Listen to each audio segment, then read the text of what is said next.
monde, je suis ravie de vous retrouver aujourd'hui sur ma chaîne. J'espère que vous allez bien, j'espère que vous êtes en forme. Bienvenue donc à tous. Donc aujourd'hui, je vous présente votre guidance spéciale sentimentale. C'est une guidance qui va parler de vous et de votre autre. Donc je le rappelle, votre autre, ça peut être votre mari, votre femme, ça peut être votre amoureux, votre amoureuse, mais ça peut être aussi la personne à laquelle vous pensez, la personne que vous avez dans le cœur, la personne que vous aimez tout simplement. Ça peut aussi être un lien d'âme, un lien très particulier.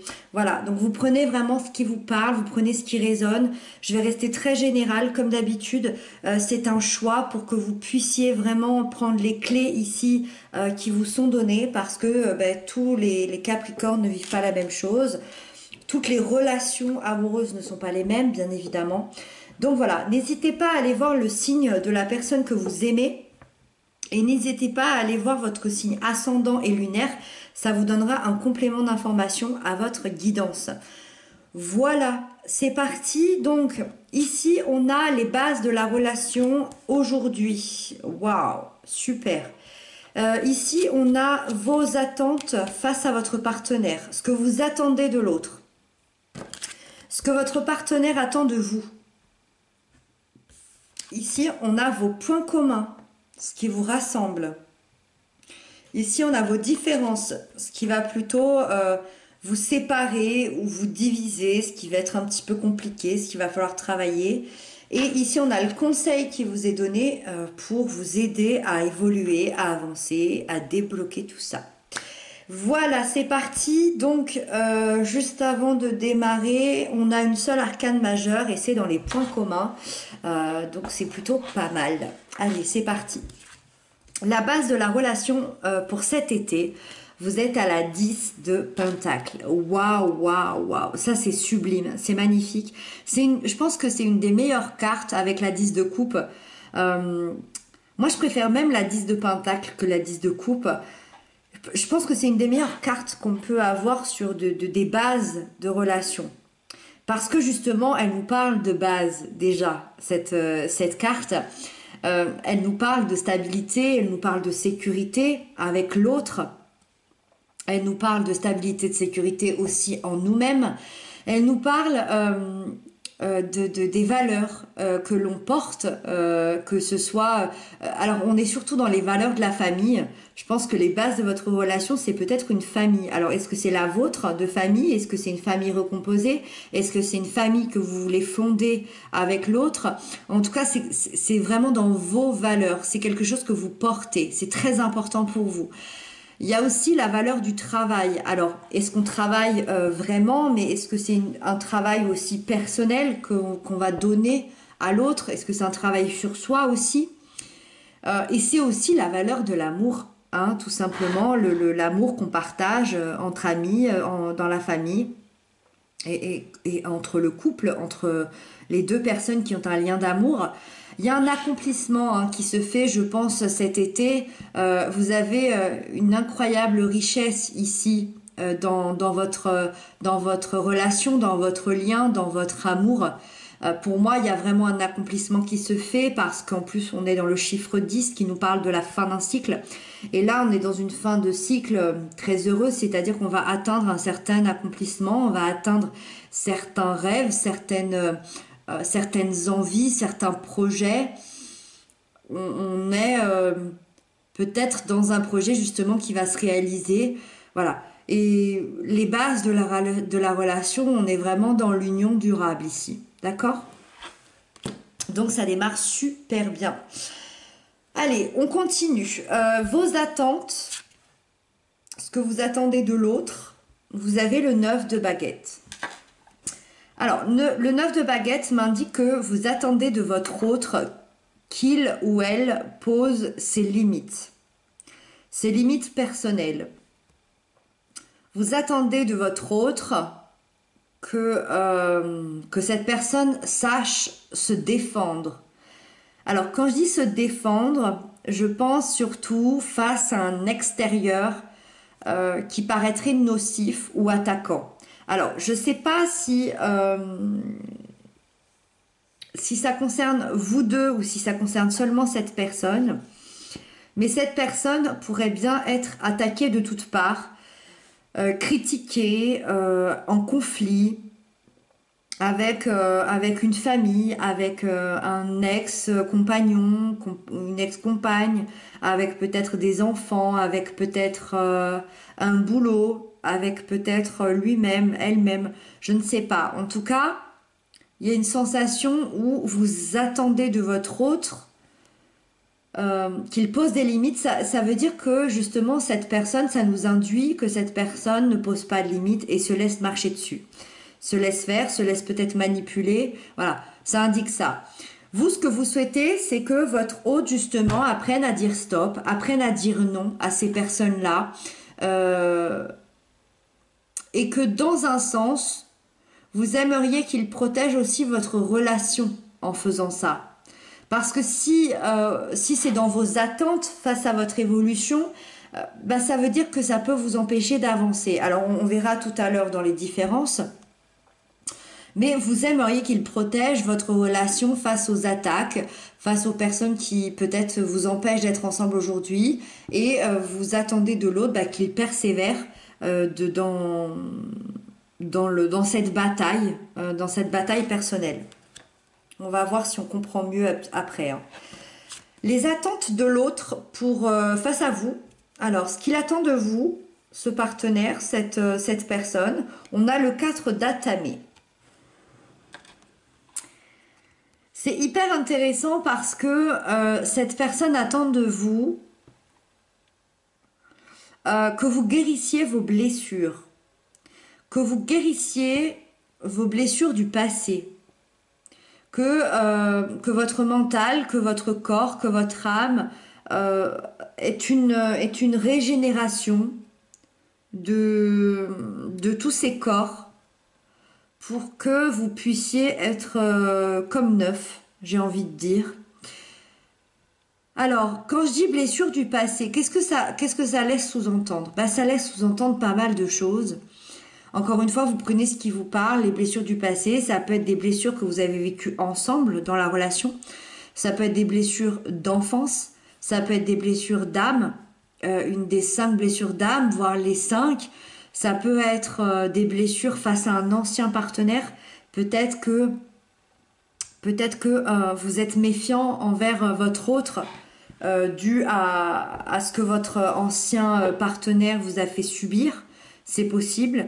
Mais voilà, votre hôte aimerait que vous avanciez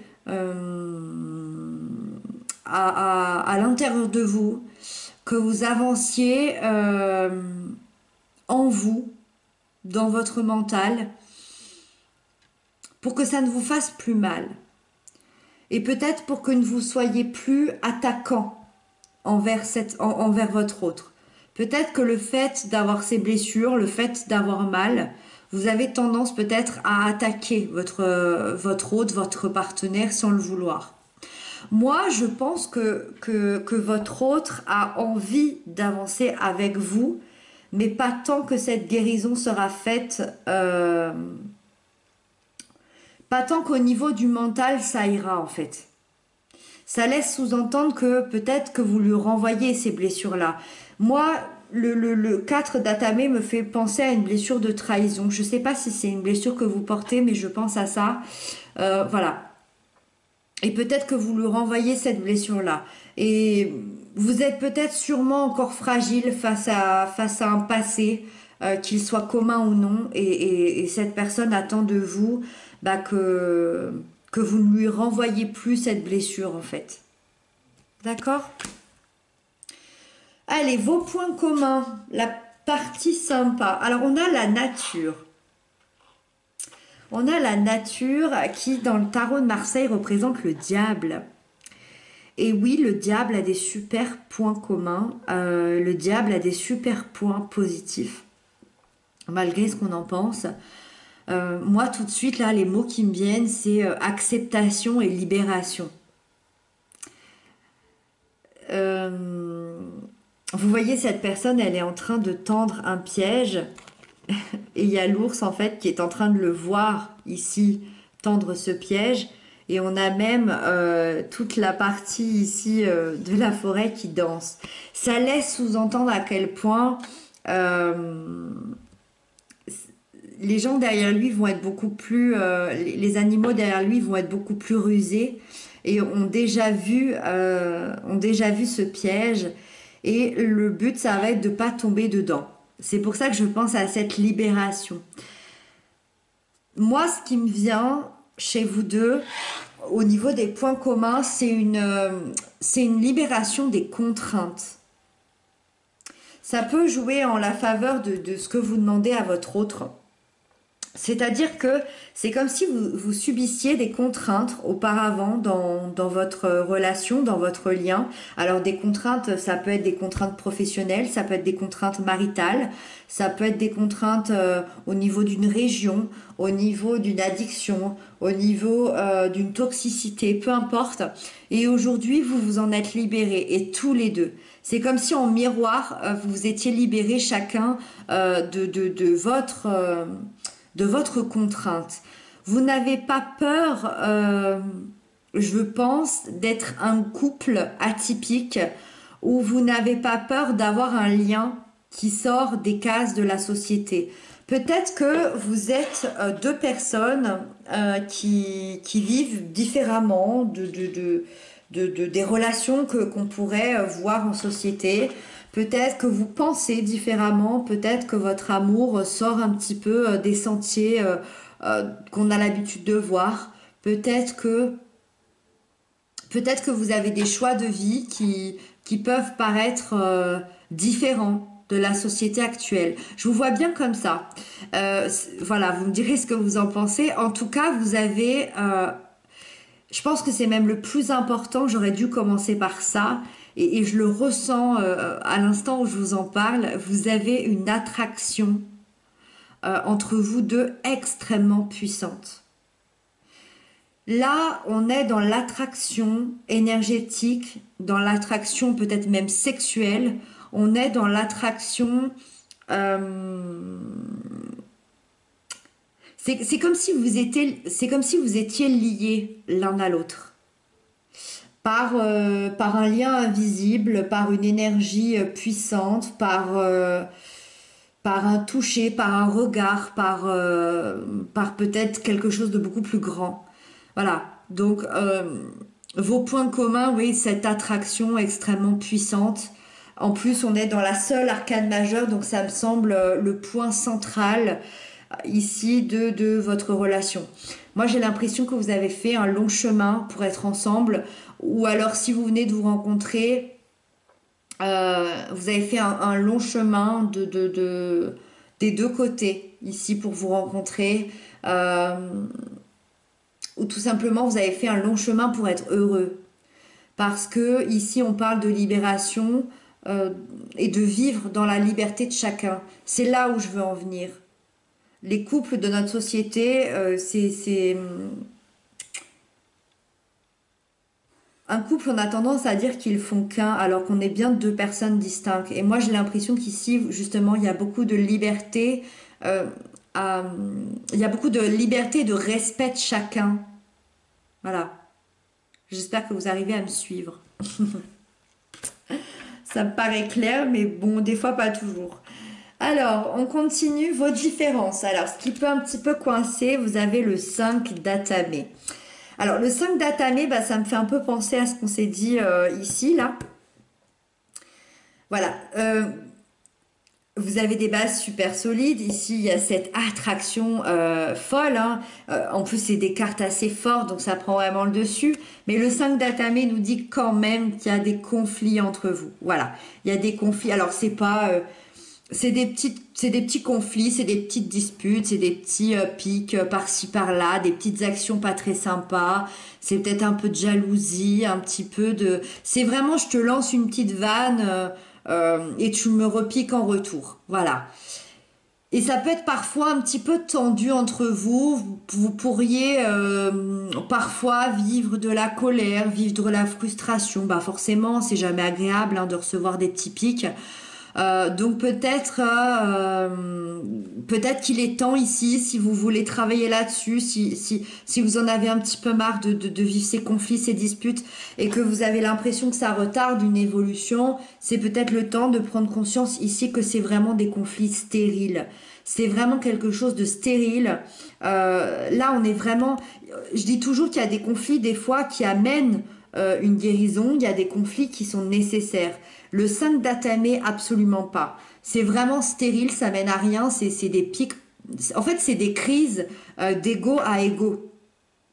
Logiquement, si on est assez évolué spirituellement ou si on a assez confiance en soi, si on a toute confiance en l'autre, dans la vie, on devrait plutôt tenter de se parler d'âme à âme. Là, on est vraiment dans ego à ego. Donc c'est je te balance des trucs qui me font mal, je te balance des pics pour que tu réagisses. Voilà. Et là, c'est vraiment ici qu'il va falloir travailler. Alors, ça m'effraie pas du tout quand je vois la puissance du diable de la carte de la nature à côté, avec les bases extrêmes du 10 de Pentacle. Franchement, ça ne m'effraie pas du tout. Mais voilà, si on veut travailler un peu sur soi, si on a envie, si on a un petit peu marre de ces petites tensions, voilà, à voir comment vous pouvez calmer votre ego l'un et l'autre. D'accord ? Et on termine avec les conseils qui vous est donné pour vous aider à encore évoluer. Vous avez le page de baguette. Super conseil parce que déjà ça nous parle d'un nouveau départ. Donc on vous conseille de prendre un nouveau départ ensemble, de prendre un nouveau départ beaucoup plus léger, beaucoup plus insouciant, un nouveau départ qui va être fait avec le cœur, avec l'envie, avec le désir d'avancer, d'évoluer. Et s'il le faut, euh, comment expliquer ça? Si vous le pouvez, et si vous pouvez et si vous en avez envie, n'hésitez pas à même créer du changement. Mais quand je dis du changement, c'est du gros changement. C'est de casser une routine, c'est peut-être de partir en voyage, c'est peut-être de déménager, c'est peut-être de se dire à quel point on aime l'autre. C'est peut-être tout simplement rallumer la flamme et je dirais le plus important, moi quand je vois cette carte au niveau sentimental pour un conseil de nouveau départ, c'est de vous redécouvrir. De redécouvrir, de vous redécouvrir l'un et l'autre. Peut-être d'une manière différente dont vous l'avez toujours fait aujourd'hui. Donc voilà, ça va être à vous d'ici d'amener un petit peu de création. C'est une énergie qui est créative, donc je pense que ça va vous donner un petit coup de pouce pour l'été. C'est peut-être le moment de faire des trucs fun, des trucs que vous n'avez pas l'habitude de faire. D'accord, voilà. J'ai vraiment beaucoup aimé cette guidance pour vous les Capricornes. J'espère que vous l'aurez apprécié tout autant.